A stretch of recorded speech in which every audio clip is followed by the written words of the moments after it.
Au sud de la Mésopotamie, là où l'Euphrate ralentit avant de se perdre dans la plaine, une ville s'est tue. Ur n'a pas disparu dans le feu ni sous les armes. Elle s'est vidée autrement, plus lentement, plus discrètement. Dans ces rues étroites, des portes sont restées closes. Des noms ont cessé d'être gravés dans l'argile. Les tablettes, elles, ont survécu. Elles parlent de récoltes interrompues, de rites répétés sans effet, de corps que l'on ne transporte plus vers les tombes. Elles n'emploient pas de mots précis pour ce qui s'est propagé, seulement des indices, une peur diffuse, une présence invisible qui traverse la ville sans bruit. Ce n'est pas une histoire de catastrophe soudaine, mais d'effacement progressif. Et dans ce silence ancien, quelque chose cherche encore à être compris. Sous la surface craquelée du sol mésopotamien, l'argile a conservé ce que la mémoire humaine a laissé s'éroder. À Ur, les tablettes retrouvées ne racontent pas une chute brutale, ni une guerre décisive. Elles s'interrompent. Les phrases deviennent plus courtes. Les contes s'arrêtent au milieu d'une ligne. Certains noms, attendus, ne reviennent jamais. Cette absence est l'un des premiers signes. Dans une civilisation où l'écriture était un acte quotidien, presque respiratoire, le silence administratif n'était jamais anodin.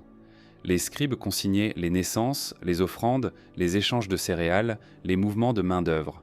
Lorsque ces flux se raréfiaient sur l'argile, ce n'est pas une question de style ou de hasard. Quelque chose empêchait la continuité.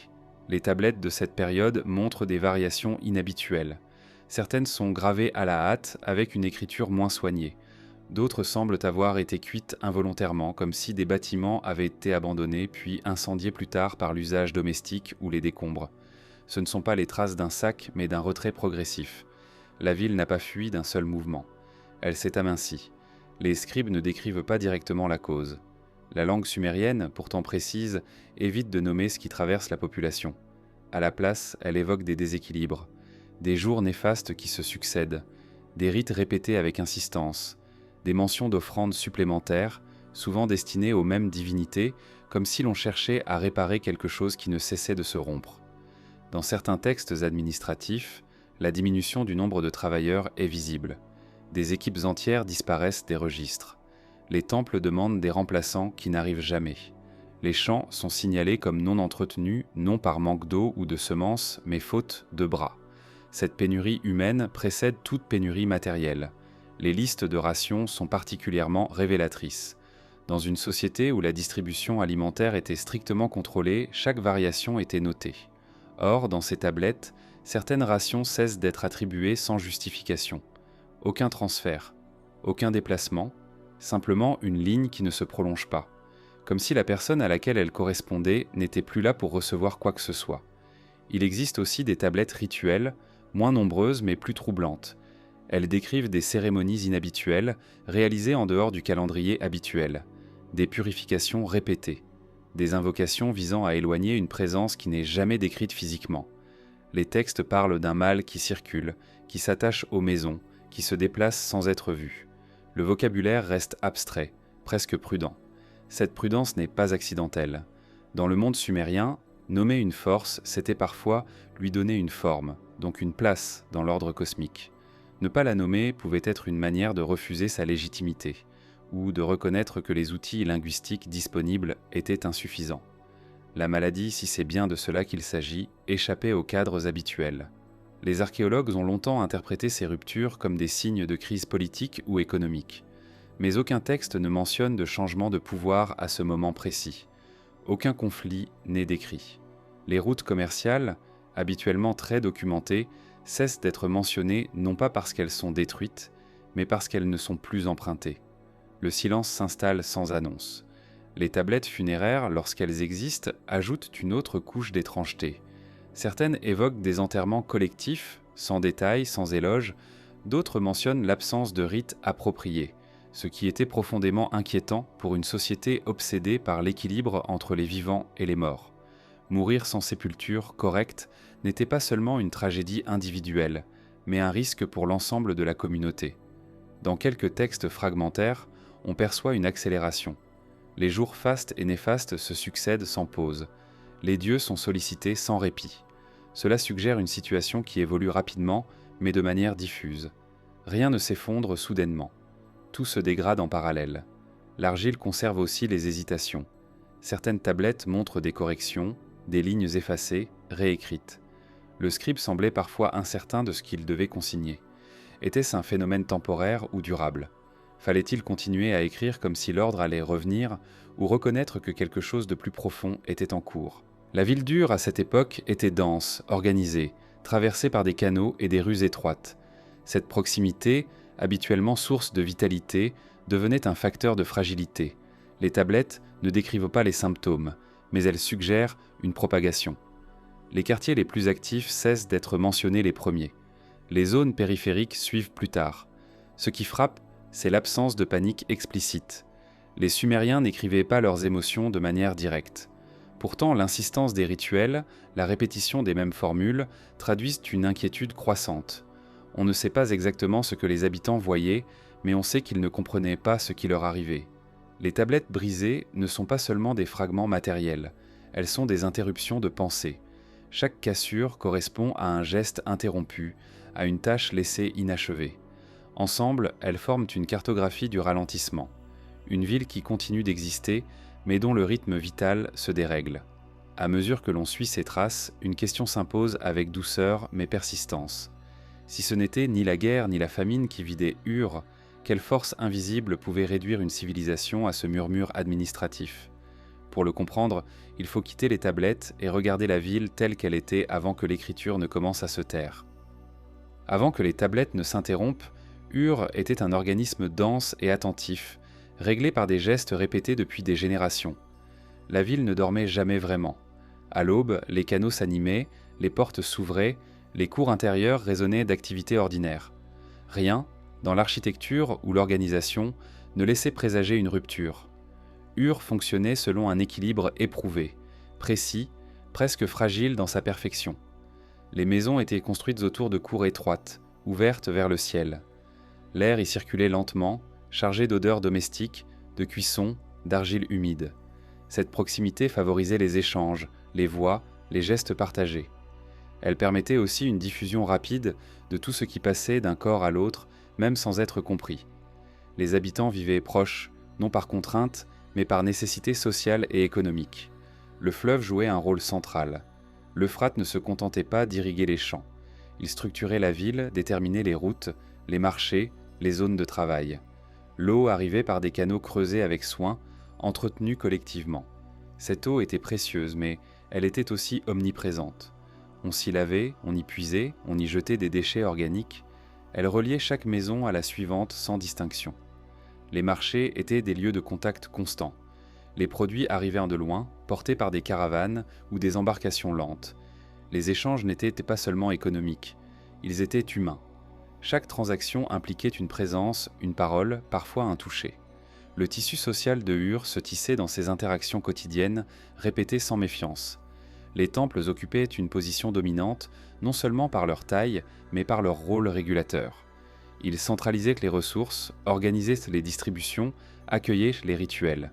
Les prêtres observaient les cycles célestes, les présages, les anomalies. Leur fonction était d'interpréter le monde, de maintenir l'ordre entre les forces visibles et invisibles. Lorsqu'un déséquilibre survenait, c'était vers eux que la ville se tournait instinctivement. Les médecins existaient, mais leurs pratiques étaient étroitement liées aux religieux. Les maladies étaient comprises comme des perturbations de l'harmonie, rarement comme des phénomènes isolés. On traitait les corps en invoquant des forces supérieures, en récitant des formules, en appliquant des substances dont l'efficacité était parfois empirique, parfois symbolique. La guérison était un processus collectif autant qu'individuel. Les cimetières, situés à proximité des habitations, rappelaient constamment la présence des morts. Les ancêtres faisaient partie du paysage mental. Leur bienveillance dépendait du respect des rites. Mourir correctement était une condition de stabilité pour les vivants. Cette attention portée à la mort rendait chaque disparition significative, chaque absence perceptible. Ur était aussi une ville de scribes. L'écriture n'était pas réservée à une élite distante.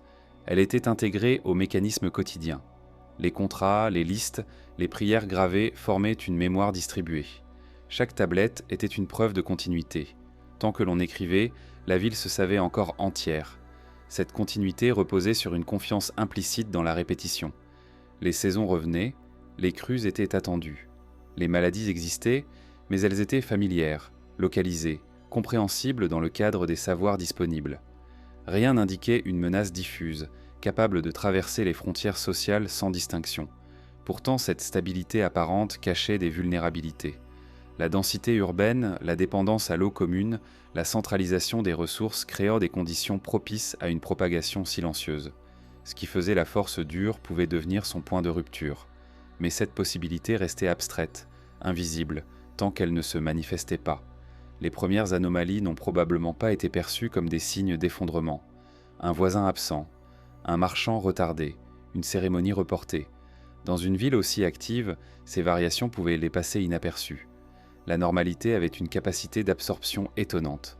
Ce n'est que lorsque les absences se sont accumulées que le tissu a commencé à se tendre, lorsque les mêmes gestes ont été répétés devant des maisons fermées, lorsque les marchés ont perdu leur densité habituelle. La ville n'a pas cessé de fonctionner, mais elle a commencé à résonner différemment. Les textes ne décrivent pas ce moment précis, ils ne capturent que ce qui a suivi. Mais l'architecture, les flux, les habitudes permettent de l'imaginer avec retenue. Une transformation lente, presque imperceptible au départ. Une présence qui s'insinue dans les espaces de proximité portés par les mécanismes mêmes qui faisaient vivre la ville. Comprendre Ur avant le silence, c'est reconnaître que rien n'était brisé au départ. Tout fonctionnait. C'est précisément cette normalité qui rend la rupture si difficile à saisir. Et si la ville n'a pas immédiatement compris ce qui lui arrivait, c'est peut-être parce que le danger ne venait pas de l'extérieur, mais circulait déjà à l'intérieur, mêlé à la vie quotidienne. Pour en percevoir les premiers signes, il faut désormais se tourner vers ce que les habitants ont commencé à ressentir dans l'air, dans l'eau et dans leur propre corps. À Ur, le monde ne se divisait pas entre le naturel et le surnaturel. Tout relevait d'un même tissu de forces, visibles ou dissimulées, dont l'équilibre devait être entretenu sans relâche. Les dieux n'étaient pas lointains. Ils habitèrent la ville, logés dans les temples, nourris par les offrandes, attentifs aux gestes humains. Leur faveur assurait la stabilité. Leur retrait, même temporaire, suffisait à faire vaciller l'ordre entier. Chaque événement inhabituel appelait une lecture divine. Une maladie n'était jamais simplement un dysfonctionnement du corps. Elle signalait une rupture dans la relation entre les hommes et les puissances qui les entouraient. Cette interprétation n'était pas un refuge dans l'ignorance, mais une structure de compréhension cohérente, partagée par tous. Elle permettait d'agir, de réparer, de répondre. Lorsque les premières anomalies ont commencé à se multiplier à Ur, la réponse a donc été rituelle avant d'être pratique. Les prêtres sont consultés les présages, observé les entrailles des animaux sacrifiés, scruté les signes célestes. Les tablettes divinatoires de cette période montrent une intensification de ces pratiques. Les questions posées aux dieux deviennent plus insistantes, plus répétitives, comme si les réponses tardaient à se clarifier. Les divinités invoquées ne sont pas nouvelles, ce sont celles de la protection, de la guérison, de la purification. Mais leur sollicitation devient plus urgente. Les mêmes noms apparaissent plusieurs fois sur une courte période, parfois avec des variations minimes dans les formules, signe que les rituels n'apportaient pas l'apaisement attendu. On recommence, on ajuste, on insiste. Dans cette logique, la maladie n'est pas seulement un danger physique, elle est un message. Elle indique qu'une règle a été transgressée, qu'un déséquilibre moral ou rituel s'est installé. Mais ce message, à Ur, semble difficile à interpréter. Aucun texte ne mentionne une faute collective précise, aucun crime rituel, aucun manquement évident. L'incompréhension s'installe. Cette absence de cause identifiable fragilise la structure même du monde sumérien. Si les dieux sont irrités sans raison claire, comment rétablir l'ordre ? Les rituels deviennent alors plus généraux, moins ciblés. On purifie les maisons entières. On bénit les rues. On répète des formules conçues pour éloigner une présence diffuse, sans visage. Certains textes évoquent des forces errantes, des souffles néfastes, des entités qui circulent sans attache. Ce langage volontairement vague reflète peut-être l'expérience vécue. Quelque chose se déplaçait, touchait les uns puis les autres, sans logique apparente. Ni les riches ni les pauvres n'étaient épargnés. Les prêtres eux-mêmes semblaient vulnérables. Cette universalité est particulièrement déstabilisante dans une société où la hiérarchie structurait tout. Les dieux protégeaient en priorité ceux qui respectaient les rites. Or, ici, l'observance ne garantissait plus la sécurité. Les tablettes ne parlent pas de révolte contre les dieux, mais d'une inquiétude sourde, une tentative de comprendre un silence divin inhabituel. Les temples continuent pourtant de fonctionner. Les offrandes ne cessent pas. Au contraire, elles augmentent. On apporte davantage de nourriture, de textiles, d'objets précieux, comme si l'on cherchait à compenser une distance nouvelle. Mais cette abondance rituelle contraste avec la raréfaction visible de la population. Les temples deviennent des îlots d'activité dans une ville qui se contracte. Il est possible que cette période ait vu naître une tension entre les interprétations religieuses et l'expérience directe. Les habitants voyaient les effets, les absences, les corps affaiblis. Mais le cadre explicatif traditionnel ne suffisait plus à rendre compte de la situation. Ce décalage ne produit pas de rupture idéologique immédiate, mais il érode la certitude. Les dieux durs étaient nombreux, chacun responsable d'un aspect du monde. Cette spécialisation permettait une lecture fine des événements. Mais face à un phénomène global, diffus, cette fragmentation devenait un obstacle. Quel dieu invoquer quand le mal ne respectait aucune frontière fonctionnelle? Quand il touchait à la fois le corps, la maison, le travail et les rites funéraires, les tablettes suggèrent une multiplication des invocations croisées. Plusieurs divinités sont appelées dans un même texte, parfois sans hiérarchie claire. Ce mélange inhabituel traduit une recherche désorientée. On ne sait plus où se situe la faille, alors on sollicite l'ensemble du panthéon, espérant qu'une réponse émerge. Cette période marque peut-être un moment de transition silencieuse dans la pensée sumérienne. Non pas une remise en cause des dieux, mais une prise de conscience de leurs limites interprétatives face à certains phénomènes. Le monde restait sacré, mais il devenait plus opaque. Dans ce contexte, les pratiques médicales prennent une importance particulière. Elles se situent à la frontière entre le rituel et l'observation. Les guérisseurs appliquent des onguents, récitent des formules, observent les réactions des corps. Ils voient des symptômes se répéter, se transmettre. Mais leur langage reste ancré dans le symbolique. Il n'existe pas encore de cadre conceptuel pour penser une cause invisible et transmissible sans intention divine directe. Ce flou n'empêche pas l'action. La ville continue de tenter de se protéger. Mais chaque tentative semble révéler l'ampleur du problème plutôt que le résoudre. Les rites ne font pas disparaître le mal, ils l'accompagnent. À mesure que les dieux deviennent plus silencieux, un autre type de signe commence à attirer l'attention. Non plus dans le ciel ou les entrailles, mais dans les éléments les plus ordinaires. L'eau, l'air, les lieux partagés. Comme si la réponse ne se trouvait pas au-dessus de la ville, mais circulait déjà en elle, portée par ce que tous utilisaient sans y penser. C'est là que les indices commencent à changer de nature. Il n'existe pas de proclamation annonçant l'arrêt de l'écriture à Ur. Aucun décret, aucun texte final, l'écriture ne disparaît pas d'un coup. Elle s'amenuise, se fragmente, se fait hésitante, puis cesse là où elle était, la plus attendue. C'est cette disparition progressive qui intrigue le plus.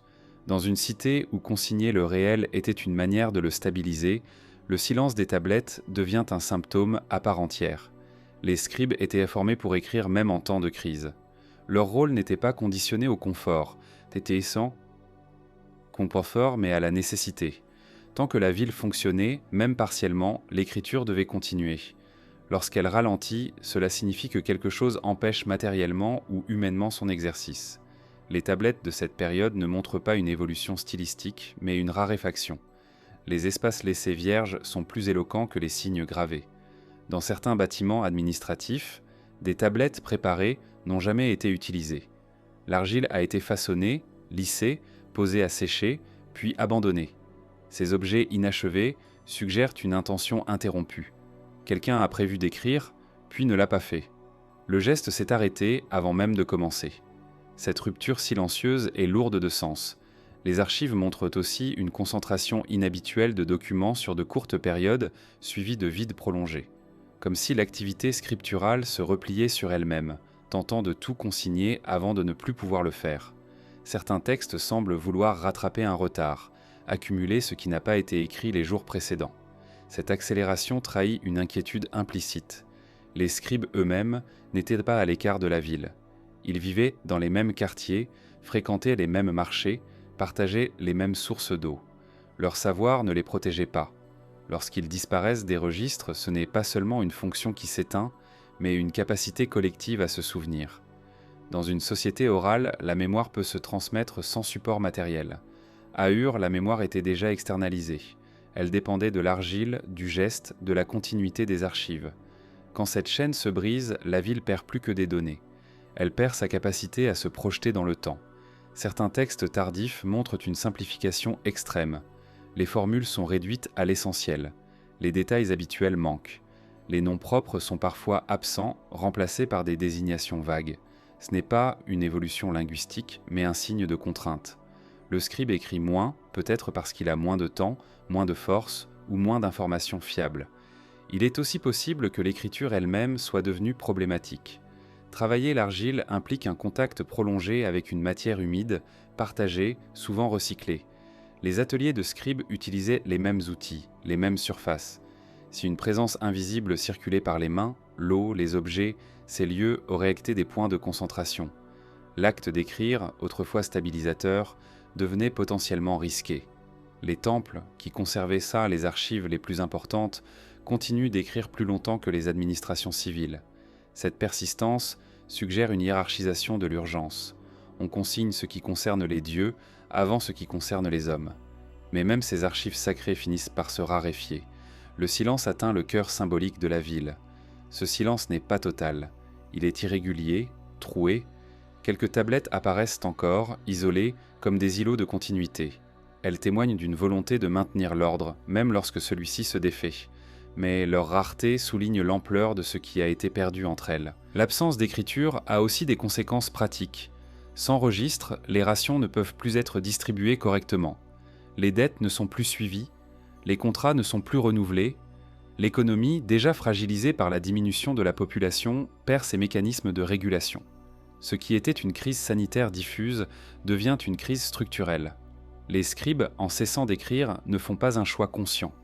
Ils sont emportés dans un processus qui les dépasse. Leur silence est un effet, non une cause. Mais il amplifie tout le reste. La ville devient moins lisible pour elle-même. Les décisions se font à l'aveugle. Les repères temporels se brouillent. Pour les archéologues modernes, ce silence est à la fois frustrant et révélateur. Il empêche une reconstitution précise des événements, mais il indique un seuil franchi. Un moment où la capacité d'observer et de consigner a été dépassée par l'intensité de ce qui se produisait. Lorsque l'écriture cesse, ce ne sont pas seulement les mots qui manquent, ce sont les gestes qui les accompagnaient, les routines, les lieux de travail, les relations sociales qu'elles impliquaient. La disparition des scribes du paysage quotidien transforme la ville en profondeur. Les maisons administratives se ferment, les cours restent vides, les voix habituelles ne résonnent plus. Ce retrait de l'écriture marque une transition silencieuse. La crise n'est plus seulement ressentie, elle est désormais inscrite dans l'absence même de traces. Ce qui continue à se produire échappe de plus en plus à la mémoire organisée. Face à ce vide, les habitants se tournent vers d'autres formes de perception, moins abstraites, plus immédiates. Ils observent ce qui change autour d'eux dans les éléments les plus simples. L'eau qu'ils boivent, l'air qu'ils respirent, les lieux qu'ils partagent. C'est là, dans ces supports invisibles du quotidien, que les signes deviennent impossibles à ignorer. Lorsque les tablettes se taisent, l'observation ne disparaît pas. Elle change de support. À Ur, les habitants n'avaient plus toujours les mots pour décrire ce qui se produisait, mais ils percevaient les modifications de leur environnement avec une acuité accrue. Les signes n'étaient plus consignés dans l'argile. Ils étaient ressentis dans les gestes quotidiens, dans l'air stagnant des ruelles, dans l'eau trouble des canaux. L'air de la ville, autrefois animé par les odeurs familières de cuisson, d'argile humide et de bétail, semblait différent. Les textes indirects évoquent des miasmes, des souffles néfastes, des vents porteurs de déséquilibre. Ce vocabulaire n'est pas poétique. Il traduit une tentative de donner forme à quelque chose d'invisible mais perceptible. Une impression diffuse que respirer n'était plus un acte neutre. Les maisons dures étaient conçues pour retenir la fraîcheur, mais aussi pour limiter la circulation de l'air. Dans un contexte ordinaire, cette architecture était un avantage. Dans une situation où quelque chose circulait sans être vu, elle devenait un piège. Les cours intérieurs, les pièces fermées, les réserves humides formaient des espaces où l'air se renouvelait lentement. Les habitants passaient de longues heures dans ces lieux clos, partageant le même souffle. L'eau, plus encore que l'air, occupait une place centrale dans cette transformation silencieuse. Elle reliait chaque foyer à l'ensemble de la ville. Les canaux d'irrigation, soigneusement entretenus, traversèrent les quartiers sans distinction. On y puisait pour boire, cuisiner, laver, nettoyer les outils. L'eau ne connaissait ni frontières sociales, ni barrières rituelles. Lorsque les premiers signes sont apparus, ils n'ont pas été interprétés comme un problème de l'eau elle-même. L'Euphrate était sacré, nourricier. Remettre en question sa pureté aurait été impensable. Pourtant, certains textes évoquent des purifications répétées, des filtrations improvisées, des prières spécifiques liées à l'usage de l'eau. Ces pratiques suggèrent une inquiétude croissante, même si elle n'est jamais formulée explicitement. Les canaux servaient aussi à l'évacuation des déchets organiques. Restes alimentaires, eaux usées, résidus divers y étaient rejetés. En période de fonctionnement normal, le flux constant diluait ces éléments. Mais lorsque l'entretien se relâche, lorsque la main-d'œuvre manque, l'eau devient stagnante. Elle change d'aspect, d'odeur, de texture. Ces changements étaient visibles, mais leur signification restait floue. Les habitants observaient des coïncidences troublantes. Certains quartiers, alimentés par des branches spécifiques du réseau hydraulique, semblaient de plus toucher que d'autres. Des maisons entières se vidaient, tandis que d'autres restaient encore actives. Ces disparités ne suivaient pas les lignes de richesse ou de statut. Elles semblaient liées à des parcours invisibles. L'air et l'eau partageaient une caractéristique essentielle. Ils étaient partout, mais rarement questionnés. Leur omniprésence les rendait presque transparents. C'est précisément cette transparence qui les rendait dangereux lorsqu'ils devenaient porteurs de déséquilibre. Les Sumériens n'avaient là pas de concept pour penser une contamination sans intention. Pourtant, ils en faisaient l'expérience. Les rituels de purification se multiplient à cette période. On asperge les seuils, on lave les murs, on récite des formules destinées à apaiser les lieux autant que les corps. Ces gestes traduisent une intuition. Le mal n'est pas localisé dans une personne ou un objet précis. Il semble imprégner l'espace. Certains textes tardifs évoquent des restrictions implicites, des recommandations de ne pas fréquenter certains endroits à des moments précis, des allusions à des maisons qu'il vaut mieux éviter. Ces indications ne sont jamais formulées comme des interdictions officielles. Elles apparaissent sous forme de conseils rituels, comme si l'on cherchait à limiter les déplacements sans provoquer de rupture sociale. L'eau potable, dans ce contexte, devient une source d'angoisse silencieuse. Les habitants continuent de boire, car il n'existe pas d'alternative. Mais la confiance s'effrite. On observe, on compare, on se souvient de qui est tombé malade après avoir puisé à tel endroit. Ces associations restent informelles, fragmentaires, mais elles circulent dans les conversations quotidiennes. L'air, quant à lui, est encore plus difficile à saisir. Les Sumériens parlèrent de souffle, de vent porteur de force. Ces notions, souvent interprétées symboliquement, peuvent aussi refléter une expérience concrète, la sensation que quelque chose se transmet par la respiration, par la proximité, par le simple fait de partager un espace clos. Les marchés, autrefois lieux de vitalité, deviennent des points de tension. La densité humaine y est forte. Les échanges sont nombreux. Certains cessent de s'y rendre sans raison apparente. D'autres y vont plus brièvement. Ces changements de comportement ne sont pas coordonnés, mais ils dessinent une adaptation progressive. Ce qui est frappant, c'est l'absence de compréhension globale. Les habitants perçoivent des corrélations, mais pas de causalité claire. Ils agissent localement, intuitivement, sans cadre explicatif unifié. Cette fragmentation de la perception reflète la nature même du phénomène. Il ne se manifeste pas de manière spectaculaire. Il s'insinue. À mesure que l'air et l'eau deviennent des vecteurs suspects, la ville se replie. Les interactions se raréfient. Les gestes se font plus prudents. Mais cette prudence arrive tard et elle est inégale. Certains continuent comme avant, par nécessité ou par incrédulité. D'autres modifient leurs habitudes sans les nommer. Ces signes environnementaux ne sont pas interprétés comme une preuve définitive. Ils s'ajoutent à un faisceau d'indices déjà troublants. Ils déplacent la question. Le mal n'est plus seulement une affaire divine ou individuelle. Il semble lié aux conditions mêmes de la vie urbaine. Cette prise de conscience reste incomplète, mais elle prépare un basculement. Les observations accumulées dans l'air et dans l'eau ouvrent la voie à une autre forme de compréhension encore embryonnaire, celle d'une maladie qui ne se contente pas de frapper, mais qui circule, qui se transmet, qui transforme chaque espace partagé en un lieu de passage. Et c'est dans les corps, désormais, que ces trajectoires invisibles vont laisser leurs traces les plus claires. À mesure que les signes environnementaux s'accumulent, l'attention se déplace lentement vers les corps, non pas vers un corps en particulier, mais vers une répétition troublante. Les habitants durs observent des affaiblissements semblables, des trajectoires qui se recoupent sans jamais être identiques. La maladie ne porte pas de nom unique car elle ne se présente pas comme une entité stable. Elle varie, s'adapte, semble glisser entre les catégories existantes. Les textes médicaux de cette période, rares et fragmentaires, décrivent des états plutôt que des causes. Fatigue persistante, chaleur interne difficile à apaiser, trouble du souffle, perte progressive de la force. Ces descriptions ne sont pas regroupées sous une même appellation. Elles apparaissent dispersées, comme si l'on tentait de saisir quelque chose qui refuse de se laisser enfermer dans une définition. Dans la pensée sumérienne, nommer une maladie permettait d'agir sur elle. Le nom liait le symptôme à une force identifiable, parfois divine, parfois démoniaque. Ici, cette opération échoue. Aucun terme ne s'impose. Les guérisseurs parlent de déséquilibre, de présence, de passage. Le langage contourne l'objet sans jamais le fixer. Cette indétermination est révélatrice. Elle suggère que la maladie ne suivait pas les schémas habituels. Elle ne se déclarait pas brutalement, ni de manière uniforme. Certains tombent malades rapidement, d'autres lentement. Certains se rétablissent partiellement, puis rechutent. D'autres s'éteignent sans signe annonciateur clair. Cette variabilité complique toute tentative de classification. Les familles jouent un rôle central dans l'observation.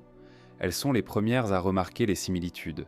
Un enfant affaibli après un parent, un voisin qui présente les mêmes signes quelques jours plus tard. Ces rapprochements restent informels, mais ils nourrissent une inquiétude diffuse. La maladie semble se déplacer le long des relations humaines. Les guérisseurs, confrontés à cette situation, adaptent leurs pratiques. Ils multiplient les approches, combinant onguents, massages, incantations. Certaines substances sont appliquées plus fréquemment, sans que leur efficacité soit clairement établie.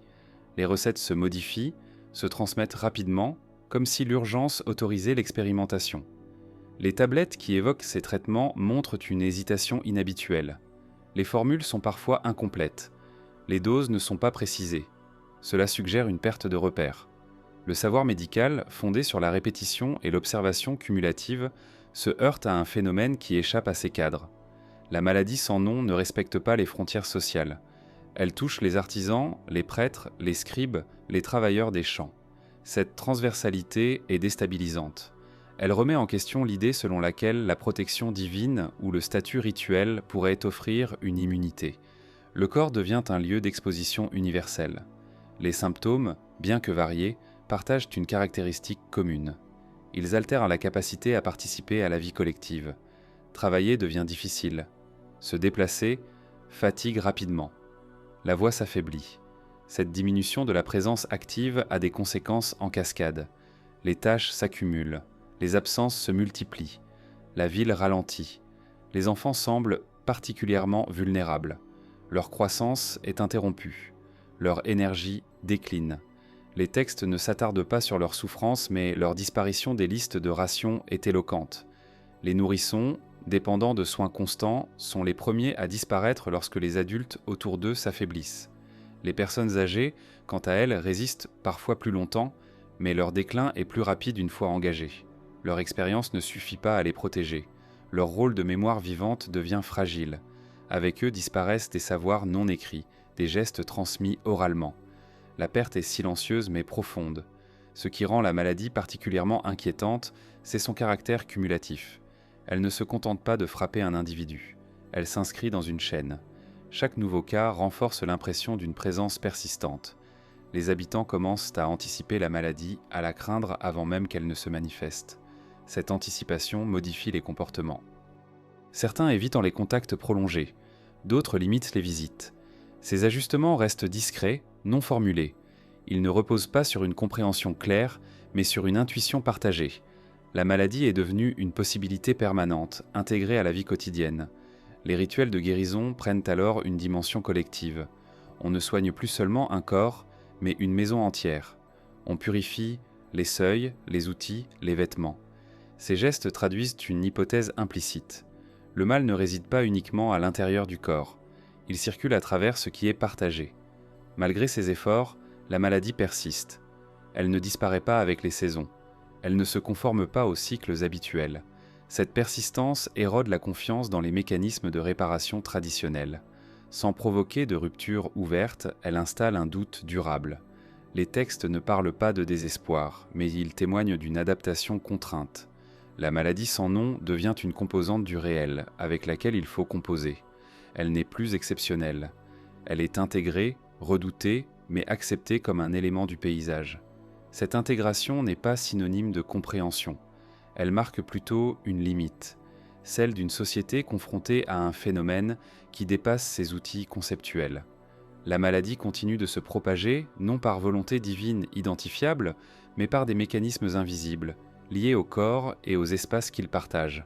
À ce stade, la question n'est plus seulement celle de la guérison, mais celle de la gestion des morts.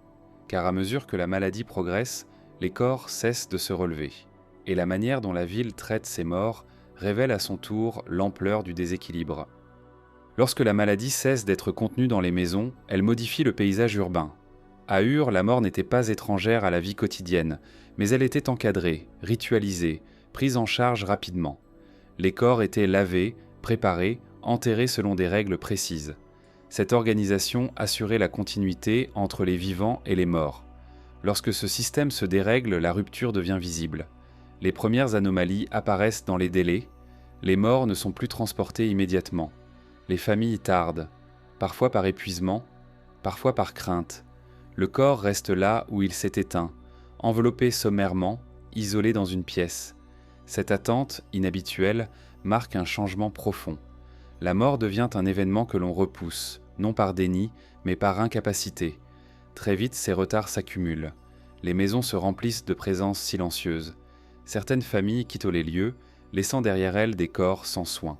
D'autres tentent de continuer les rites, mais manquent de force ou de ressources. Les textes funéraires, lorsqu'ils existent encore, évoquent des enterrements incomplets, des absences de gestes essentiels. Les rues dures, étroites et souvent ombragées, deviennent des lieux de passage pour ces corps laissés temporairement. Des porteurs improvisés déposent les morts près des seuils en attendant qu'un rituel puisse être accompli. Mais l'attente s'allonge. Les corps restent, le temps agit, les habitants évitent ces zones, mais ne peuvent les contourner complètement. La ville est dense, les ruelles se croisent, les odeurs changent, les animaux errants s'approchent. Ces signes ne sont pas décrits directement dans les tablettes, mais leur présence est déduite par l'abandon progressif de certains quartiers. La mort visible transforme la perception du danger. La maladie auparavant diffuse devient tangible. Elle n'est plus seulement ressentie dans les corps vivants, mais observée dans ceux qui ne bougent plus. Cette proximité constante avec la mort modifie les comportements. On se déplace plus vite, on évite les contacts, on détourne le regard. Les autorités religieuses tentent de maintenir l'ordre funéraire. Des rituels de purification collective sont organisés. On brûle des substances aromatiques, on récite des formules destinées à apaiser les âmes et à protéger les vivants. Mais ces interventions sont ponctuelles, insuffisantes face au nombre croissant de morts. Les fosses communes commencent à apparaître à la périphérie. Elles ne sont pas décrites comme telles dans les textes, mais leur existence est suggérée par des mentions d'enterrement groupés sans distinction individuelle. Cette pratique, exceptionnelle en temps normal, témoigne d'une urgence. L'objectif n'est plus l'accompagnement spirituel, mais la gestion matérielle. Les enfants sont souvent les premiers à être enterrés ainsi. Leur petite taille, leur vulnérabilité, leur nombre rendent leur prise en charge plus difficile. Les tablettes cessent de mentionner leur nom. Ils deviennent des absences statistiques, des silences dans les registres. Les personnes isolées, sans famille proche, sont également laissées pour compte. Leur mort passe presque inaperçue. Ils disparaissent des rues sans laisser de traces écrites. Ces disparitions silencieuses accentuent le sentiment de désagrégation sociale. La ville perd ses liens. La présence de corps non enterrés pose aussi un problème rituel majeur. Dans la pensée sumérienne, un mort sans sépulture correcte pouvait devenir une source de déséquilibre, une entité errante susceptible de nuire aux vivants. Cette croyance renforce la peur. La mort n'est plus seulement une fin, mais une menace persistante. Les habitants vivent alors dans un espace saturé de tensions. Chaque déplacement est chargé d'appréhension. Chaque seuil franchi peut mener à une rencontre avec la mort. Cette exposition constante érode la capacité à réagir. La fatigue morale s'ajoute à la fatigue physique. Les temples, confrontés à cette situation, adaptent leurs pratiques. Des rituels d'apaisement sont réalisés pour des morts anonymes. On tente de réparer symboliquement ce qui n'a pas pu l'être matériellement. Mais ces gestes restent abstraits face à la réalité des corps abandonnés. Les archéologues modernes retrouvent parfois des restes humains dans des contextes inattendus. Des corps sous des sols domestiques, des ossements mélangés à des déchets. Ces découvertes confirment ce que les textes suggèrent. La mort a débordé de ses cadres habituels. Cet débordement a des conséquences sanitaires supplémentaires. Les corps, en décomposition, attirent des insectes, des animaux, modifient l'air et l'eau environnant. Sans que les habitants puissent le formuler, ils perçoivent une aggravation. La maladie semble s'intensifier là où les morts sont laissés sans soin. La ville entre dans une phase de saturation. Les mécanismes de réponse traditionnels ne suffisent plus. La mort, omniprésente, cesse d'être un événement exceptionnel. Elle devient un état du paysage. Face à cette accumulation, certains choisissent de partir. D'autres se replient. La circulation humaine diminue. Les rues se vident partiellement, mais les corps restent. Cette dissymétrie renforce le sentiment d'abandon. La gestion des morts révèle ainsi l'ampleur de la crise. Elle montre que la maladie a dépassé le seuil de contrôle. Ce n'est plus une série de cas isolés, mais une transformation structurelle de la vie urbaine. Et dans ce contexte, ceux qui restent tentent encore de comprendre. Ils observent qui tombe malade après avoir touché un corps, après avoir traversé une rue, après avoir partagé un espace. Sans le savoir, ils accumulent des indices sur les trajectoires de la maladie. Des indices qui, lentement, déplacent la question de la faute divine vers celle de la transmission. Lorsque la mort devient visible et que les corps s'accumulent sans rituel complet, ceux dont la fonction était de protéger et de soigner se retrouvent au centre d'une tension silencieuse. À Ur, médecins et prêtres n'étaient pas des figures opposées. Leurs rôles se chevauchaient, s'entremêlaient, reposant sur une même conviction fondamentale. Le déséquilibre pouvait être corrigé par une action juste, accomplie avec précision. Les guérisseurs observaient les corps depuis longtemps. Ils connaissaient les variations ordinaires de la fatigue, de la fièvre, de la douleur. Ils savaient reconnaître ce qui relevait d'un mal passager ou d'un affaiblissement lié à l'âge. Mais ce qu'ils voyaient désormais échappait à leurs repères. Les symptômes se répétaient sans logique apparente, traversant les familles, les quartiers, les statuts. Face à cette incertitude, les pratiques se diversifient. Les textes médicaux montrent une superposition de traitements. On applique plusieurs remèdes là où un seul aurait suffi auparavant. Les incantations accompagnent chaque geste, comme si la parole pouvait combler l'absence de compréhension. Le soin devient plus long, plus lourd, plus incertain. Les prêtres, de leur côté, intensifient les rituels collectifs. Ils ne se contentent plus d'intervenir lors des grandes fêtes ou des événements exceptionnels. Ils sont appelés dans les maisons, dans les rues, parfois à l'entrée même des quartiers désertés. Leur présence vise à rétablir une frontière symbolique là où les limites se sont dissoutes. Les incantations prennent une place centrale. Elles ne décrivent pas précisément la maladie, mais elles tentent de la contenir. Le langage utilisé est répétitif, presque circulaire. Il évoque des forces errantes, des passages indésirables, des présences qui franchissent les seuils sans autorisation. Ces formules ne cherchent pas à expliquer, mais à repousser. La répétition est essentielle. Une incantation dite une fois n'est jamais suffisante. Elle doit être reprise parfois plusieurs fois par jour. Cette insistance traduit une perception nouvelle du danger. Le mal n'est plus un événement ponctuel, mais un flux continu. Il faut donc une protection constante.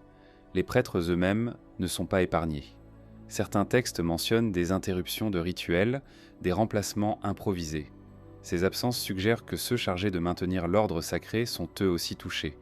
Cette vulnérabilité fragilise l'autorité symbolique. Si les intermédiaires avec les dieux tombent malades, que reste-t-il comme recours ? Les médecins, confrontés à l'échec répété de leur traitement, commencent à observer autrement.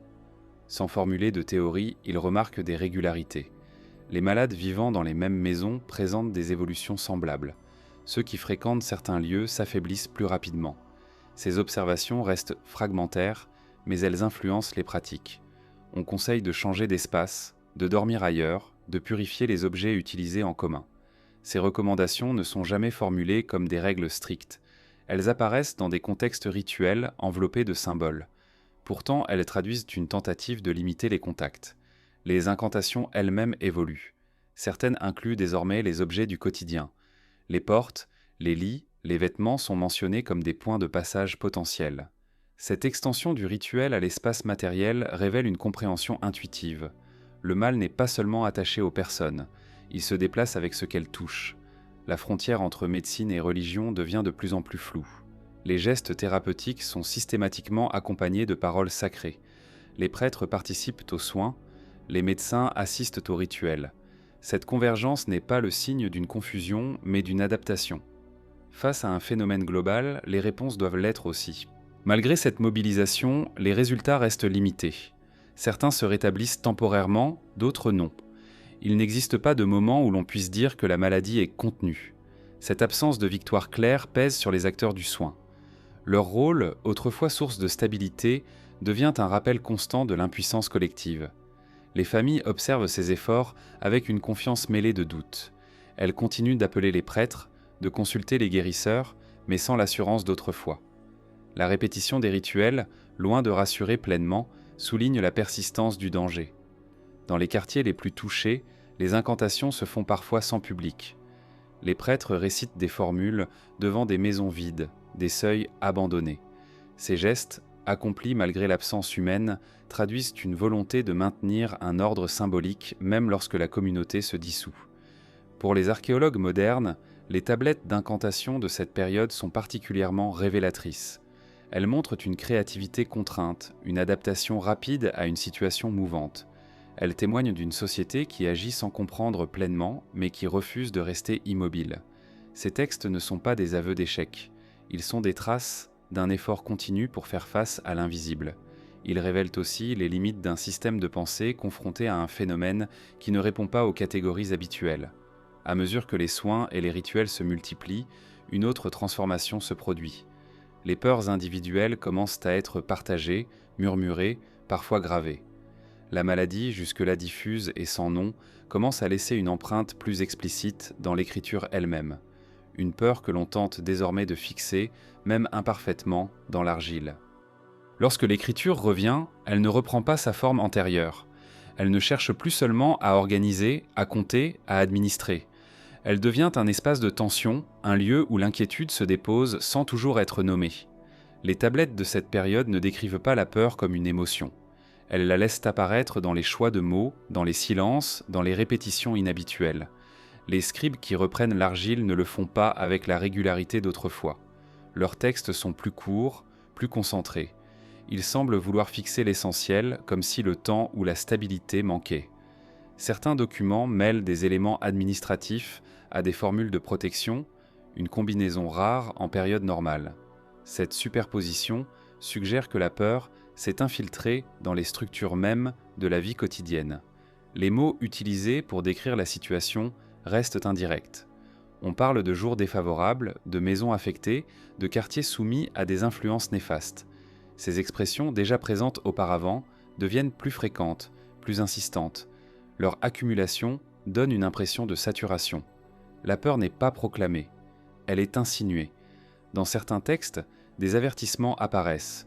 Ils ne prennent pas la forme d'ordre explicite, mais de recommandations rituelles. Éviter certains lieux à certaines périodes. Accomplir des gestes protecteurs avant d'entrer dans une maison. Ces indications traduisent une anticipation du danger. La peur n'est plus seulement une réaction, elle devient un guide de comportement. L'argile conserve aussi les hésitations. Des lignes commencent, puis s'interrompent. Des signes sont corrigés, parfois maladroitement. Ces traces matérielles révèlent une écriture sous contrainte, non seulement physique, mais mentale. Le scribe semble parfois incertain de ce qu'il peut ou doit consigner. Dire trop pourrait attirer l'attention sur ce que l'on redoute. Dire trop peu risquerait de ne pas prévenir. Les textes rituels évoluent également. Les incantations deviennent plus spécifiques, moins universelles. Elles mentionnent des seuils précis, des objets particuliers, des gestes quotidiens.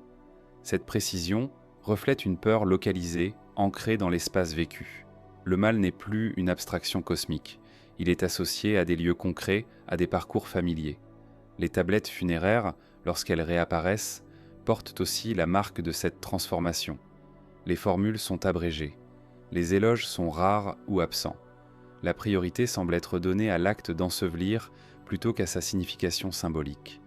La peur de laisser un corps sans rite l'emporte sur le souci de la mémoire individuelle. Certains documents mentionnent des déplacements inhabituels. Des personnes quittent leur maison pour rejoindre des parents dans d'autres quartiers. Ces mouvements ne sont pas décrits comme des migrations, mais comme des ajustements temporaires. Pourtant, leur fréquence suggère une tentative d'échapper à des zones perçues comme dangereuses. La peur se manifeste aussi dans ce qui n'est plus écrit. Les échanges commerciaux lointains disparaissent presque entièrement des archives. Les contrats à long terme se raréfient. La projection dans l'avenir devient difficile. L'écriture, autrefois tournée vers la continuité, se replie sur l'immédiat. Les scribes ne sont pas des chroniqueurs émotionnels. Leur formation les pousse à l'économie de mots. C'est précisément pour cela que les variations observées sont significatives. Chaque répétition, chaque omission, chaque détour lexical signale une adaptation à une réalité instable. Les tablettes révèlent également une hiérarchisation nouvelle des priorités. Les documents liés à la protection, à la purification, à la gestion des morts prennent le pas sur ceux liés à la production ou à l'expansion. La peur redéfinit ce qui mérite d'être conservé. Il existe aussi des textes isolés, difficiles à classer. Ils ne correspondent ni à des registres administratifs, ni à des rituels connus. Ils semblent exprimer une inquiétude personnelle, bien que formulée dans un langage conventionnel. Ces fragments suggèrent que l'écriture devient, ponctuellement, un espace d'expression de l'incertitude individuelle. La peur consignée dans l'argile n'est jamais déclarative. Elle ne s'énonce pas comme telle.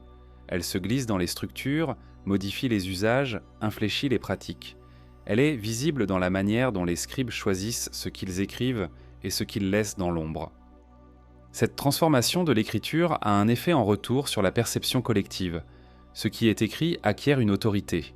Les avertissements, même formulés avec prudence, circulent. Ils sont lus, interprétés, relayés. La peur se diffuse ainsi par le même médium qui, autrefois, assurait la stabilité. À mesure que ces tablettes circulent, une conscience partagée émerge. La situation n'est plus vécue uniquement à l'échelle individuelle ou familiale. Elle devient un fait social reconnu, même si ses contours restent flous. La peur, inscrite dans l'argile, acquiert une forme durable. Cette reconnaissance modifie encore les comportements. Les rituels se standardisent.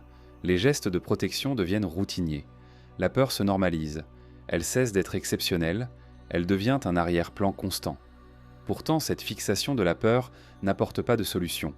Elle clarifie l'ampleur du problème sans en révéler la cause. L'argile conserve l'inquiétude, mais pas l'explication. À ce stade, la ville est engagée dans une dynamique où la réaction précède la compréhension. Les habitants savent qu'un danger circule, qu'il s'insinue dans les espaces et les relations. Ils adaptent leurs pratiques, consignent leurs craintes, mais restent privés d'un cadre explicatif cohérent. C'est dans ce contexte que les rituels prennent une nouvelle intensité, non plus comme simple réponse ponctuelle, mais comme tentative répétée de contenir un phénomène devenu omniprésent. Des gestes conçus pour affronter l'invisible, encore et encore, malgré l'absence de signes clairs de répit. À mesure que la peur se fixe dans l'argile, les rituels cessent d'être des réponses ponctuelles. Ils deviennent une trame quotidienne, presque continue, destinée à contenir ce qui ne peut être vu ni nommé clairement. À Ur, le rituel n'est pas une échappatoire symbolique. Il est une technologie sociale, un moyen d'agir lorsque l'observation ne suffit plus. Les gestes de protection se multiplient dans les maisons. On trace des signes sur les seuils, on suspend des objets consacrés aux portes, on répand des substances purificatrices dans les cours intérieures. Ces pratiques ne sont pas nouvelles, mais leur fréquence change. Ce qui était autrefois exceptionnel devient routinier. Le rituel s'intègre aux gestes ordinaires, comme se laver ou préparer la nourriture. Les prêtres organisent des cérémonies collectives à des moments inhabituels. Elles ne suivent plus strictement le calendrier religieux. Elles répondent à des situations locales, à des accumulations de morts, à des quartiers vidés trop rapidement. Cette adaptation révèle une perception nouvelle du danger. Il n'est plus cyclique. Il est permanent, imprévisible. Les incantations prononcées lors de ces rituels insistent sur les limites. Limites entre l'intérieur et l'extérieur, entre le pur et l'impur, entre le vivant et le mort. Cette insistance traduit une inquiétude profonde. Les frontières symboliques, autrefois solides, semblent désormais poreuses. Le rituel cherche à les renforcer. Certains gestes sont dirigés non vers les personnes, mais vers les lieux. On purifie les rues, les carrefours, les points d'eau. Ces espaces partagés sont perçus comme des zones de passage privilégiées pour l'invisible. Cette focalisation sur l'espace collectif marque un déplacement important. Le danger n'est plus attaché à un individu fautif, mais à des trajectoires. Les temples jouent un rôle central dans cette stratégie. Ils deviennent des points de concentration rituels, des lieux où l'on tente de stabiliser symboliquement la ville. Les offrandes s'y accumulent, parfois au-delà de ce que la population restante peut soutenir. Cette surcharge rituelle contraste avec l'appauvrissement matériel visible ailleurs. Les rituels funéraires sont également modifiés. Lorsqu'il est impossible d'accomplir les gestes complets pour chaque mort, des cérémonies de compensation sont mises en place. Elles visent à apaiser les âmes non prises en charge, à empêcher qu'elles ne deviennent des sources de déséquilibre supplémentaires. Ces pratiques révèlent une peur particulière, celle que la mort non ritualisée aggrave encore la situation. Les rituels contre l'invisible ne cherchent pas à identifier la cause, ils visent à limiter les effets. Cette approche pragmatique, bien que symbolique, montre une adaptation à l'incertitude. Lorsque l'origine échappe, on agit sur ce qui est accessible. Les gestes, les paroles, les lieux. Certains rituels impliquent des restrictions temporaires. On évite certains rassemblements, on limite l'accès à des espaces précis après le coucher du soleil. Ces mesures ne sont jamais formulées comme des interdictions civiles. Elles prennent la forme de recommandations religieuses, mais leur effet est similaire. Elles réduisent les contacts. La répétition constante de ces gestes a un effet ambivalent. D'un côté, elle offre un cadre, une impression de contrôle. De l'autre, elle rappelle sans cesse la présence du danger. Le rituel apaise et inquiète à la fois. Il devient un rappel quotidien de l'invisible. Les prêtres eux-mêmes semblent conscients de cette tension. Certains textes suggèrent une fatigue rituelle. Les formules sont parfois abrégées, comme si l'on manquait de souffle ou de temps. Cette économie de mots ne traduit pas une perte de foi, mais une adaptation à l'urgence. Dans les maisons, les familles reproduisent ces gestes avec plus ou moins de précision. Le rituel se diffuse hors des temples, il devient domestique, improvisé. Cette diffusion renforce son rôle social. Elle permet à chacun d'agir, même modestement, face à ce qui le dépasse. Pourtant, malgré cette mobilisation constante, l'invisible ne se retire pas. La maladie continue de circuler, les morts continuent de s'accumuler, le rituel ne met pas fin à la crise.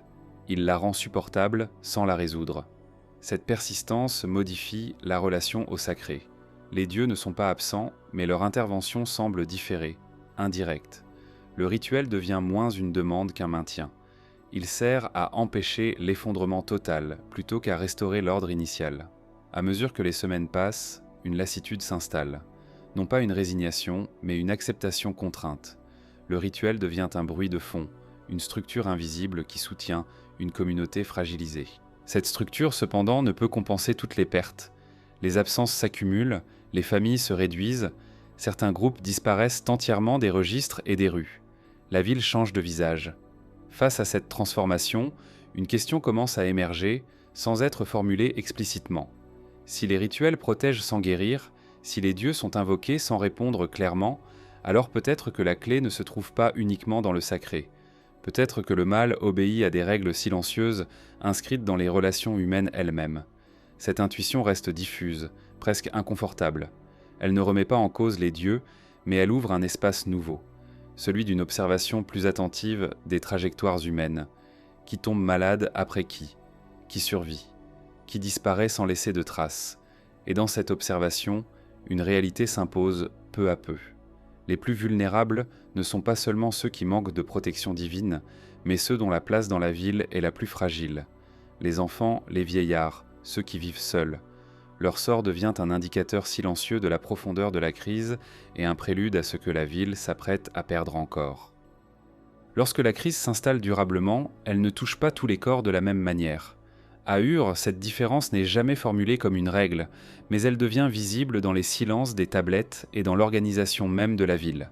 Les plus jeunes et les plus âgés disparaissent d'abord, puis plus complètement.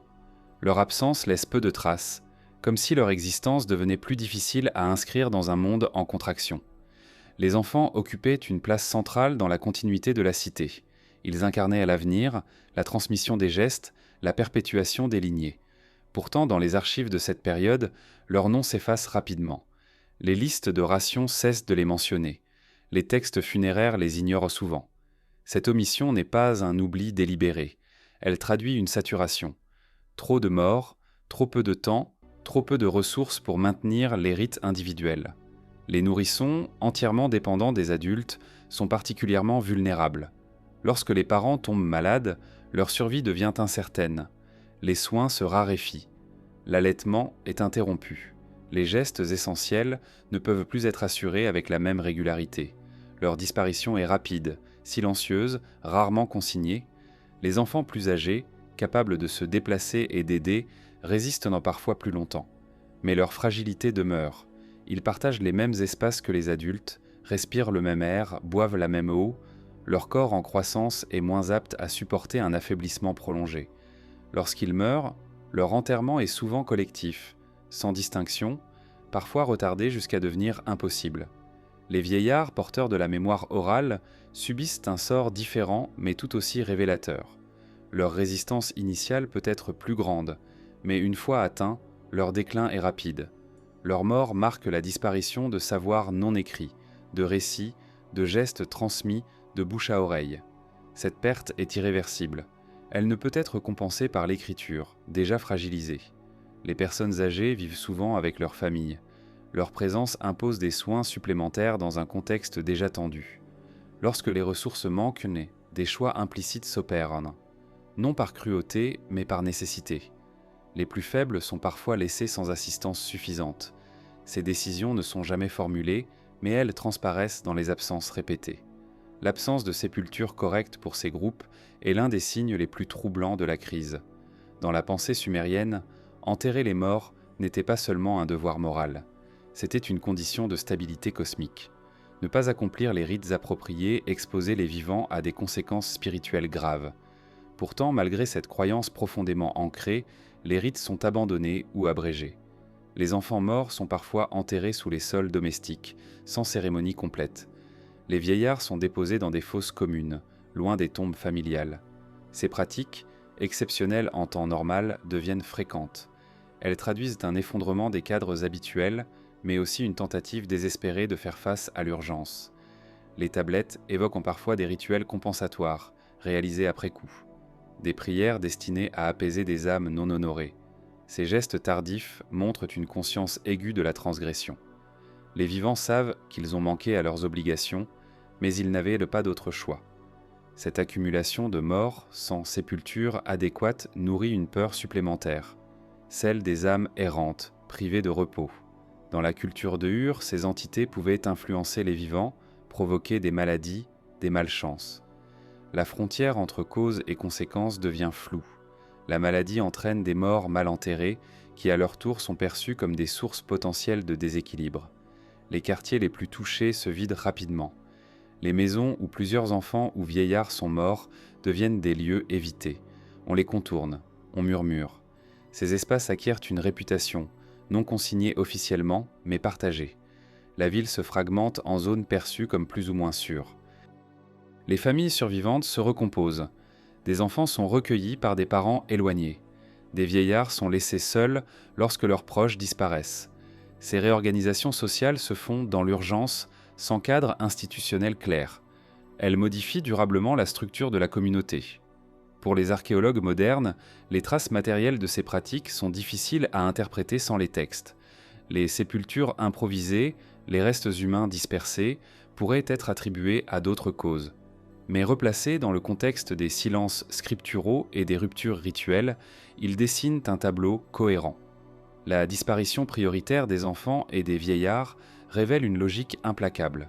Ce sont ceux qui dépendent le plus des autres, ou qui contribuent le moins à la survie immédiate, qui sont les premiers à être perdus lorsque le système est saturé. Cette réalité n'est jamais formulée comme telle à Ur, mais elle est vécue. Cette perte altère la perception du temps. Sans enfants, l'avenir se rétrécit. Sans vieillards, le passé s'efface. La ville se retrouve enfermée dans un présent instable, sans repères solides. Chaque jour devient une gestion de l'immédiat. Dans ce contexte, la mort cesse d'être un passage ritualisé. Elle devient une interruption brute. L'absence de sépulture n'est pas seulement une transgression religieuse. Elle est le signe d'une société qui ne parvient plus à accompagner ses membres les plus vulnérables. Cette incapacité laisse une trace durable. Elle modifie la mémoire collective. Les noms oubliés, les corps sans tombe, les rites manqués forment un vide qui ne peut être comblé. Ce vide pèse sur ceux qui restent. Et tandis que la ville s'adapte à ces pertes, une autre conséquence devient visible. Les réseaux d'échange, déjà fragilisés, commencent à se rompre. Les marchés se vident. Les routes ne sont plus empruntées. Le commerce, autrefois moteur de la cité, hésitent à revenir dans un espace marqué par la mort et l'absence. Le ralentissement du commerce à Ur ne se manifeste pas par une rupture brutale. Il commence par des retards, des absences temporaires, des échanges repoussés à plus tard. Dans une cité où les flux de biens étaient aussi essentiels que les flux humains, ces variations passent d'abord pour des ajustements mineurs. Mais à mesure que la maladie s'installe, ces ajustements deviennent des manques durables. Les marchands étaient parmi les plus mobiles de la société. Ils traversaient les quartiers, fréquentaient les ports fluviaux, accueillaient des voyageurs venus d'autres régions. Leur activité reposait sur la confiance, sur la répétition des trajets, sur la certitude que les lieux d'échange resteraient accessibles. Lorsque cette certitude se fissure, le commerce devient risqué. Les tablettes commerciales de la période montrent une diminution progressive des transactions longues. Les échanges locaux persistent plus longtemps, mais eux aussi se contractent. Les produits arrivent en plus petite quantité. Certains biens cessent d'être mentionnés. Cette absence n'est pas expliquée par une pénurie de production, mais par une interruption des circuits. Les routes commerciales reliant Ur aux autres cités mésopotamiennes traversaient des zones densément peuplées.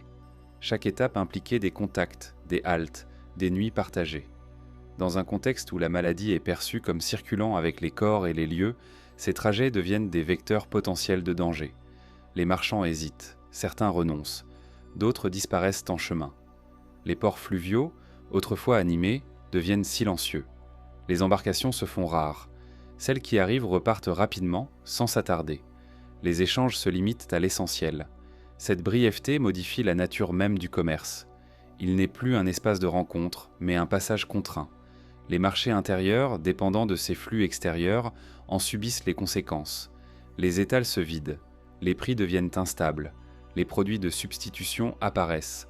Cette adaptation témoigne d'une tentative de maintenir une forme de normalité, mais elle ne peut compenser l'absence des réseaux lointains.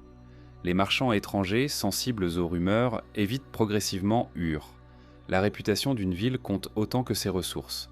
Les murmures de maladies, de morts sans sépulture, de rituels incessants circulent plus vite que les biens. Ur devient un lieu que l'on traverse avec précaution, voire que l'on contourne. Cette mise à distance renforce l'isolement de la cité. Les nouvelles arrivent moins fréquemment. Les innovations techniques ou rituels venus d'ailleurs ne parviennent plus jusqu'à elle. Ur se replie sur ses pratiques existantes, déjà mises à l'épreuve par la crise. Les autorités tentent parfois de relancer les échanges. Des offrandes sont faites pour protéger les routes. Des rituels spécifiques sont accomplis aux portes de la ville. Ces gestes visent à rassurer autant qu'à protéger, mais leur efficacité reste limitée face à une peur diffuse qui ne se laisse pas apaiser facilement. Les artisans, privés de matières premières, voient leur activité ralentir. Les ateliers ferment partiellement. Les apprentissages sont interrompus. Cette perte de savoir-faire s'ajoute aux autres absences. La ville perd peu à peu sa diversité fonctionnelle. Les échanges alimentaires sont particulièrement affectés. Lorsque certaines récoltes locales échouent ou sont insuffisantes, il n'existe plus de mécanismes fiables pour compenser. La dépendance aux circuits commerciaux devient une vulnérabilité majeure. La maladie, en perturbant les mouvements humains, fragilise indirectement l'approvisionnement. Les tablettes administratives évoquent parfois des tentatives de redistribution interne. Les temples puisent dans leurs réserves pour soutenir les quartiers les plus touchés. Mais ces réserves ne sont pas infinies. Leur utilisation accrue révèle l'absence d'alternatives extérieures. Le commerce avait aussi une fonction sociale. Il entretenait des relations entre cités, des alliances implicites, des échanges culturels. Sa disparition accentue le sentiment d'isolement. Ur ne se perçoit plus comme un nœud dans un réseau, mais comme un espace clos, soumis à ses propres déséquilibres. Cette fermeture progressive modifie la perception du temps. Les saisons ne sont plus marquées par l'arrivée de caravanes ou de bateaux. Les fêtes liées aux échanges perdent leur sens. Le calendrier social se rétrécit. Les marchands restants adaptent leurs pratiques. Ils limitent les contacts, raccourcissent les trajets, privilégient les échanges avec des partenaires connus. Cette prudence est rationnelle, mais elle contribue à la contraction générale. Chaque décision individuelle prise pour se protéger renforce l'isolement collectif. Les quartiers marchands, autrefois animés, deviennent des espaces de transition. On y passe sans s'attarder. Les lieux de stockage se vident ou restent fermés. Cette transformation est visible dans l'architecture même. Des portes closes, des cours silencieuses, des quais inutilisés. Pour les habitants, L'absence de commerce n'est pas seulement un problème économique, elle est un signal. Elle confirme que la situation dépasse les frontières de la ville, que le danger est reconnu de l'extérieur. Cette reconnaissance implicite renforce la gravité perçue de la crise. Les récits oraux, bien que non conservés, ont probablement amplifié ce sentiment. Les histoires de marchands tombés malades en chemin, de villes évitées, de routes désertées circulent rapidement. Elles nourrissent une image dure comme d'un lieu à part, marqué par un déséquilibre persistant. Cette image, une fois installée, est difficile à inverser. Même lorsque certains signes de stabilisation apparaissent, le commerce ne revient pas immédiatement. La confiance, une fois perdue, met du temps à se reconstruire. Et dans un contexte où la population a diminué, où les infrastructures sont fragilisées, cette reconstruction devient incertaine. L'absence prolongée de commerce agit comme un révélateur. Elle montre que la crise n'est plus seulement interne. Elle a des répercussions régionales. Ur cesse progressivement d'être un centre actif pour devenir un point d'ombre sur les routes mésopotamiennes. Ce retrait du réseau d'échange prépare une transformation plus profonde encore. Car sans circulation humaine et matérielle, la ville perd aussi sa capacité à se renouveler. Les idées stagnent, les pratiques se figent. Le fleuve, autrefois vecteur de vie et de mouvement, devient alors le dernier témoin d'un monde qui continue de couler, indifférent aux silences humains.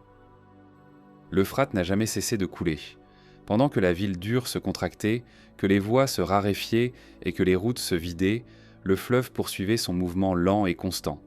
Il n'a pas réagi à la maladie, ni aux morts, ni à l'abandon progressif des quais. Cette indifférence apparente lui confère un rôle particulier. Il devient le seul élément stable dans un paysage humain instable, un témoin muet.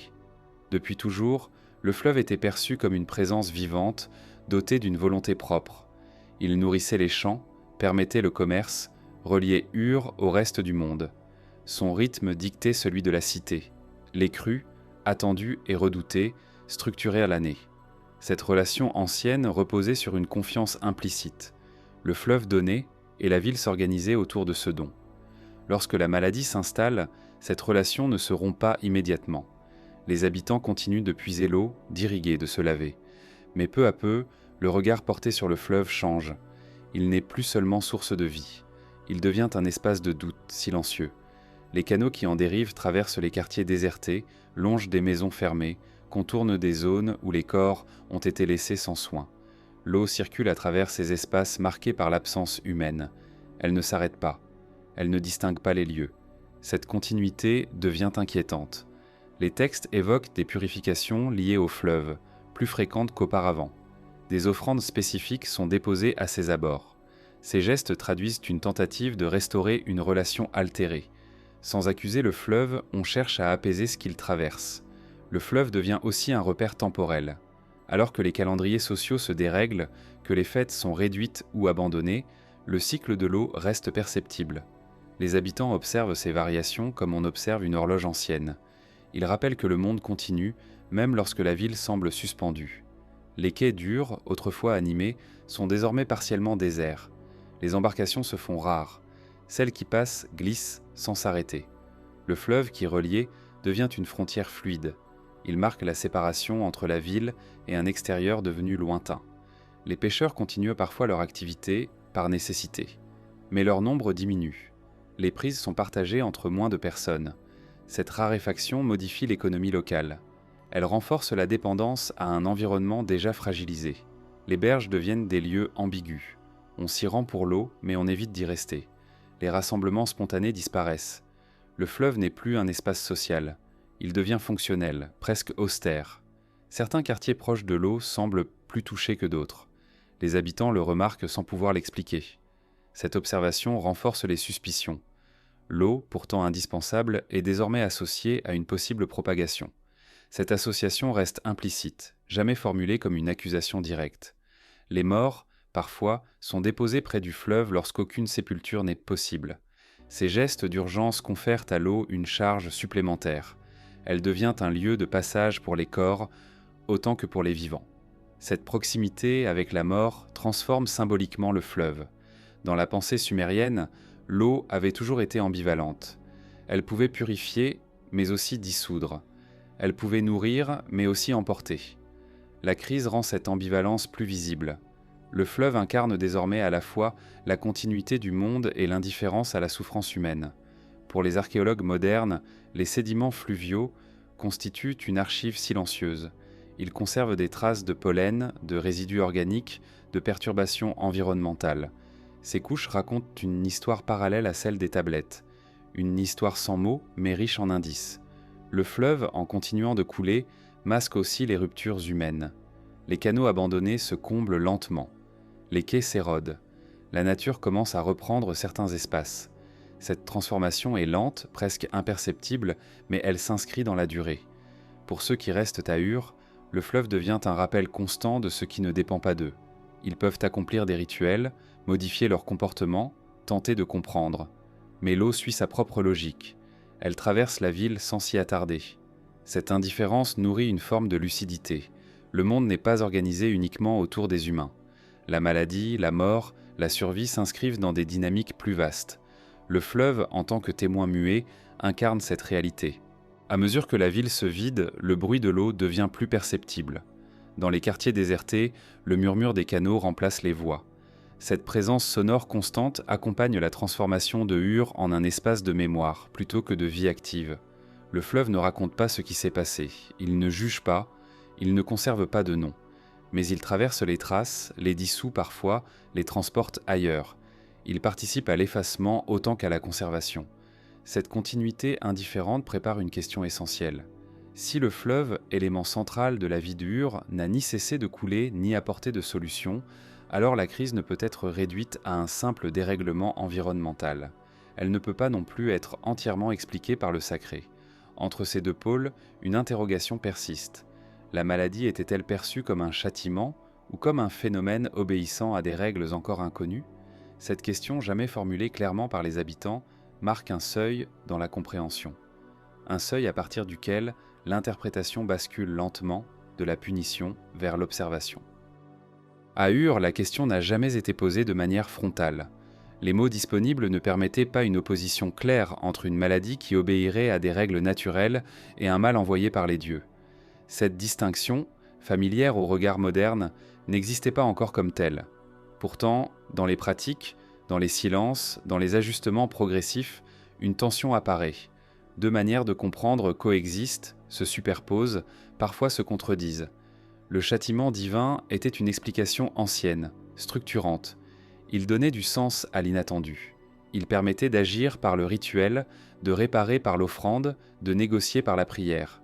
Face à une crise, cette lecture offrait un cadre rassurant. Le mal avait une intention, même obscure. Il pouvait donc, en théorie, être apaisé. Mais à mesure que la maladie persiste, cette lecture montre ses limites. Les rituels sont accomplis avec soin. Les offrandes sont multipliées. Les prêtres observent les règles, ajustent les formules, consultent les signes. Pourtant, rien ne change de manière durable. Cette inefficacité progressive ne conduit pas à une rupture de foi, mais elle ouvre un espace de doute discret. Ce doute ne se formule pas comme une remise en cause des dieux. Il s'exprime par une attention accrue aux régularités. Qui tombe malade après qui ? Quel lieu semble plus touché ? Quelle pratique précède l'apparition des symptômes ? Ces observations restent fragmentaires, mais elles s'accumulent. Les habitants remarquent que la maladie suit des trajectoires humaines. Elle se manifeste d'abord dans les maisons les plus fréquentées, les quartiers les plus denses, les espaces de passage. Cette logique spatiale ne correspond pas à une punition ciblée, elle évoque plutôt une diffusion. Les prêtres eux-mêmes adaptent leur discours. Sans renoncer à l'idée de châtiment, ils introduisent des notions de circulation, de présence persistante. Le mal n'est plus seulement une réponse à une faute. Il devient une entité qui se déplace, qui s'attache au lieu, qui traverse les corps. Cette évolution du langage reflète une tentative d'intégrer l'expérience vécue. Les médecins, de leur côté, poursuivent leurs observations empiriques. Ils notent que certaines pratiques semblent aggraver l'état des malades, que le regroupement des corps, vivants ou morts, précède souvent de nouvelles affections. Ces constats ne donnent pas lieu à une théorie explicite, mais ils modifient les gestes. On isole davantage, on évite certains contacts, on purifie les objets. Cette coexistence de lecture crée une tension silencieuse. Le châtiment divin suppose une intention morale. La diffusion suggère un mécanisme impersonnel. Les deux peuvent coexister sans être formulés comme opposés. La pensée sumérienne permet cette superposition. Le monde n'est pas contraint à une seule explication. Pourtant, dans la pratique, la balance se déplace. Les rituels continuent, mais les comportements changent plus encore. Les habitants évitent les foules, les marchés se vident, les maisons se ferment. Ces ajustements ne relèvent pas du châtiment, ils relèvent de la prudence. La maladie, dans cette perspective, cesse d'être un message. Elle devient une condition, une réalité avec laquelle il faut composer indépendamment de sa cause ultime. Cette transformation est subtile mais profonde. Elle modifie la manière dont la ville se pense elle-même. Les textes tardifs reflètent cette ambiguïté. Ils continuent d'invoquer les dieux, mais ils accordent une place croissante aux descriptions de situations concrètes. Les lieux, les gestes, les temporalités deviennent centraux. Le langage se fait plus descriptif, moins symbolique. Cette évolution ne conduit pas à une conceptualisation claire de l'épidémie. Le mot n'existe pas. Mais l'expérience accumulée correspond à ce que l'on reconnaîtrait aujourd'hui comme une propagation collective. Une maladie qui ne frappe pas au hasard, mais selon des réseaux. Les habitants d'Ur ne disposent pas des outils pour isoler un agent invisible. Ils ne peuvent ni le voir, ni le nommer, ni le mesurer. Pourtant, ils perçoivent ces effets avec une précision croissante. Cette perception guide leur choix, même en l'absence de théorie. Le châtiment, dans ce contexte, devient une explication parmi d'autres. Il conserve sa valeur symbolique, mais il ne suffit plus à orienter l'action.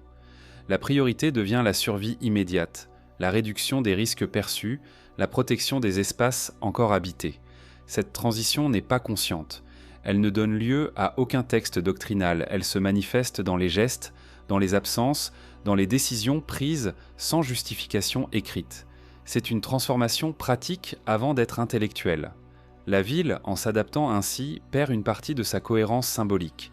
Les dieux restent présents, mais leur rôle se fait moins central dans l'explication du mal. Ils deviennent des protecteurs possibles, non des arbitres uniques. Cette perte de centralité n'est pas un effondrement religieux. Elle est une adaptation à une situation inédite. Le monde reste sacré, mais il devient plus complexe, moins lisible. Le mal n'est plus entièrement interprétable. Cette opacité laisse une trace durable. Elle modifie la mémoire collective. Les générations suivantes hériteront de récits fragmentaires, de pratiques ajustées, de rituels transformés. La crise ne sera pas racontée comme un châtiment clair, mais comme une période trouble, difficile à nommer. C'est dans cet entre-deux que se joue l'essentiel, entre une interprétation morale et une observation empirique, entre le sacré et le quotidien, entre la punition et la propagation. Et alors que la ville continue de se vider, que les routes restent désertes et que le fleuve poursuit son cours indifférent, une dernière question demeure en suspens. Que reste-t-il de cette crise une fois les voix éteintes et les gestes interrompus? Que disent encore les silences longtemps après que la maladie a cessé de circuler? Lorsque les voix s'éteignent et que l'activité humaine se retire, il reste des traces qui ne parlent pas directement. À Ur, les tablettes survivantes ne racontent pas la fin. Elles ne décrivent ni la disparition totale, ni un retour à l'équilibre clairement identifiable. Elles s'arrêtent avant. Leur silence est ce qui demeure le plus fidèle à l'expérience vécue. Ce que les tablettes taisent, ce n'est pas par oubli ou par destruction seule. C'est aussi parce que certains phénomènes échappaient au langage disponible. La maladie, telle qu'elle a traversé Ur, ne pouvait pas être pleinement saisie par les catégories de l'époque. Elle n'avait pas de nom stable, pas de visage, pas d'intention lisible. Elle laissait derrière elle des absences, des discontinuités, des gestes interrompus. Les dernières tablettes ne signalent pas une guérison collective. Elles ne marquent pas un moment de soulagement. Elles témoignent plutôt d'un épuisement. Les écritures deviennent rares, puis cessent à nouveau. Non pas parce que la ville est détruite, mais parce que la nécessité d'écrire s'efface avec la communauté capable de lire et de transmettre. Les bâtiments administratifs sont abandonnés progressivement. Les temples continuent un temps, puis se replient eux aussi. Les offrandes se raréfient. Les rituels deviennent plus espacés. Cette diminution ne correspond pas à une perte de foi, mais à une transformation démographique. Il n'y a plus assez de personnes pour maintenir les pratiques. Les tablettes ne disent rien de ceux qui sont partis. Elles ne consignent pas les départs silencieux, les familles qui ont quitté la ville à pied, emportant peu de choses. Ces mouvements laissent peu de traces matérielles. Pourtant, ils ont probablement joué un rôle majeur dans la dissolution progressive d'Ur comme centre actif. Ce qui reste, ce sont des fragments. Des maisons inachevées, des canaux partiellement entretenus, des objets laissés en place. Ces éléments racontent une histoire différente de celle des textes, une histoire de retrait plutôt que de chute. Les tablettes testent aussi l'après-immédiat. Elles ne disent pas comment les survivants ont reconstruit leur quotidien ailleurs. Elles ne suivent pas les trajectoires humaines au-delà des murs de la ville. Cette absence rappelle que l'écriture sumérienne était profondément ancrée dans le lieu. Lorsqu'on quittait Ur, on quittait aussi son archive. Pour les générations suivantes, la crise devient un souvenir diffus. Les récits transmis oralement se fragmentent. Ils perdent leurs détails précis. Ils se transforment en avertissements, en allusion à une période trouble. La maladie n'est plus décrite. Elle est suggérée. Elle devient un exemple plutôt qu'un événement. Les archéologues modernes, confrontés à ces silences, tentent de combler les vides. Ils croisent les tablettes avec les données matérielles, les restes humains, les sédiments, les traces environnementales. Ils proposent des hypothèses, des maladies transmissibles, des conditions sanitaires dégradées, des crises cumulatives, mais aucune explication ne peut restituer pleinement l'expérience vécue. Ce que les tablettes testent encore, c'est la perception intime du temps pendant la crise. Les jours qui se ressemblent, les nuits trop longues, l'attente sans horizon clair. Cette dimension échappe à l'argile, mais elle est perceptible dans la manière dont l'écriture se contracte, se raréfie, puis disparaît. Elle teste aussi les gestes ordinaires accomplis malgré tout. Les repas partagés entre survivants, les soins improvisés, les tentatives de maintenir une normalité minimale, ces gestes ne sont pas dignes d'archives dans une société qui écrivait pour organiser, non pour témoigner de l'ordinaire. Pourtant, ce sont eux qui ont porté la continuité humaine. Les tablettes ne disent pas non plus ce qui a été appris. Elles ne formulent pas de leçons explicites. Mais les ajustements observés, la prudence accrue, la modification des pratiques collectives suggèrent une forme de savoir accumulé. Un savoir sans théorie, mais inscrit dans les comportements. Ce savoir n'a pas été transmis comme une doctrine. Il s'est dissous avec les communautés qui l'ont porté. Pourtant, il a peut-être influencé indirectement les pratiques ultérieures dans d'autres villes, à d'autres époques. Les silences d'Ur ont pu devenir des intuitions ailleurs. Ce que les tablettes testent encore, c'est la part de hasard. Pourquoi certains ont survécu? Pourquoi d'autres non? Pourquoi la maladie a reculé sans être comprise? Cette contingence échappe à toute tentative de narration ordonnée. Elle résiste à l'écriture. La disparition progressive de Ur ne signifie pas l'extinction de sa culture. Des éléments se diffusent, se transforment, se recomposent. Mais la ville elle-même cesse d'être un centre vivant.